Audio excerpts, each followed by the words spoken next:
Hello, my name is James Thorpe and I'm the Managing Editor of International Security Journal. Delighted to be here at ISC West in Las Vegas, catching up with Larry Bowe, President and CEO of PureTech Systems. Enjoy. Thank you for joining me today, Larry. Obviously, we're here on the stand at ISC West. I just want to start by just hearing a little bit about what you guys are showcasing and, looking to get in front of customers with. You bet, yeah. So we're showcasing our autonomous perimeter system. So basically, the whole idea is that this perimeter should remain silent unless there's a true intrusion, and then it needs to jump into action. And so the action would be notification, but also we're moving toward autonomous deterrence. So if you can imagine, you get somebody that's probing your perimeter, we want to try to push them away from the perimeter so we can engage deterrent devices, loud hailers, spotlights, or strobe lights to push them away.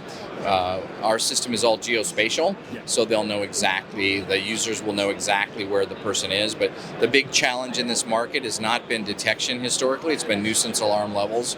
So we've just knocked the nuisance alarm level down to near zero using our AI technology on our video analytics. We've got 16 patents on this technology, and then we're starting to introduce like our own radars and coupling that with the video analytics, so you can even get protection out further if you need it for different types of sites.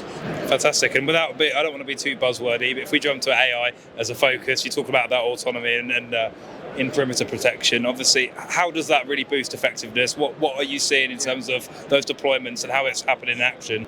Yes, I think definitely. About 5 years ago, we started introducing neural nets or machine learning. So we already had a great processing pipeline, and we could already tell a lot of like what the size of things were, the shape, and so we could eliminate a lot of things that were not of interest, not people, not vehicles. But the neural net really allowed you to do real classification, saying we're certain this is a person, we're certain this is a vehicle. And so you're able to really, take the last 5% and drop it to near zero on nuisance alarms. So literally, you don't need to worry about your perimeter. It's quiet unless you get a real breach or somebody's approaching your perimeter.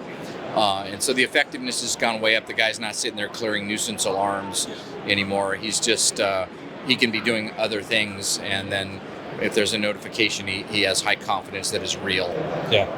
As a side note, I mean, for someone who maybe isn't familiar in this part of the sector or industry, I should say, how big of a deal are nuisance alarms in a lot of these environments you guys work in? They're tremendous. Like if we've had utilities that tell us they get thousands or tens of thousands of nuisance alarms every day, and so it basically becomes a needle in the haystack problem, right? Yeah. So you got a scroll of alarms. Historically, a perimeter breach, let's face it, is a rare event. So, nearly all of them are false. And the one that's real, by the time it comes along, they're either not paying any attention to the system or they're just hitting clear and they go right past the real one. So, it's not only the fact that you're wasting your manpower by dealing with nuisance alarms, you're also masquerading a real one that comes in. So it's a huge problem in the industry. You're dealing with a lot of companies that still have pretty old technology. So a lot of them are doing a refresh right now to really replace that with the more modern technology. Fantastic. And obviously, as we look across the industry, I mean, what kind of environments are you serving the most? Which obviously looking at the big infrastructure space and things like that. But are there kind of specific use cases you guys look out for, or certain verticals you're really keen to work in?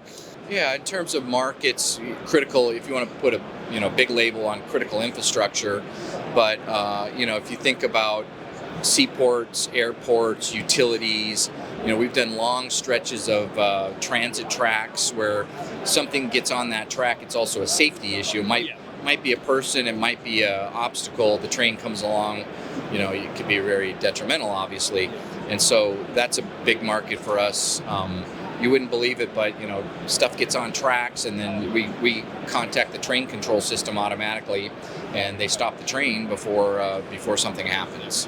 So that borders is another big market for us. So this particular show is not geared toward borders, but we're a big supplier on the border for really long range detection and tracking. So we're dealing with looking out 5 to 7 miles, detecting and tracking and alerting borders. So international, domestic and international borders is a big market for us. Fantastic. And we were just chatting before we started this video off camera about an integrated approach and your work with integrators. Can you give us a bit of an insight into what that looks like in practice as well, please? Well, we're reliant on them to, we're a software company, so there's a lot of infrastructure and hardware that has to go in. You've got to get the sensors in place, be it, cameras, radars, whatever, fiber optic. We can integrate with all those, bring those into a holistic system, power, network. So the integrators provide that capability and ongoing service to put that in place for us. And then our software rides as the intelligence on top of those systems. Yeah, fantastic. And as we look ahead, obviously we talked about some of the tech themes and some of the sectors you also serve. I mean, what do you see the future of perimeter security to be, really? We're just pushing more and more toward automation. Like I said, the automated deterrence. I think we're you got to gain confidence that the system's not going to be, arbitrarily blasting, your neighbors or anything. So as we move more, you think about it as a robotics. Really, it's a robotics on a stick, and it's going to take care of protecting your perimeter. And you really don't need to worry about anything unless they're getting too close or they're broaching. Or you might have people that are casing or they're probing, and it can warn you over time. You can look at trends and say, hey, you had a lot of probing events over the last month in this area. You might want to take a look at it. There's all kinds of health data in the system too, so you can start to understand like predictive maintenance and failure of equipment. A lot of opportunity for AI and other aspects of your operations to help you make sure you're keeping your system at par, so it's you can trust that it's working for you. Yeah, fantastic. And just as a closing comment, obviously you mentioned you highlighted your new solution as well here. What else is on the radar for you guys for this year? Yeah, so we actually, this is a early prototype. I think we're still maybe a couple months away, but we recognize that we use cameras a lot. We've integrated with a lot of other people's radars, but we recognized an opportunity to really add on to that sensor suite because it's very complementary to what we do. So this radar can give you 120 meters of human detection.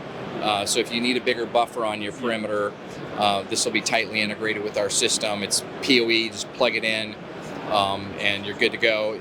And then we can slew the camera to it, hit it with our AI. We basically turn the camera into like radars themselves. So the camera's following someone, and we're plotting on a map exactly where they are, so you know how to intervene. So the radar's just complementary. It gives you early, wider detection, and then the camera can give you that classification and auto tracking. So it's very complementary. So we're going to introduce this one. We'll probably introduce one more after this. It's going to be even maybe wider angle, but shorter range. Fantastic. Thank you for sharing. Yeah, you bet. Thank you. Thanks for stopping by.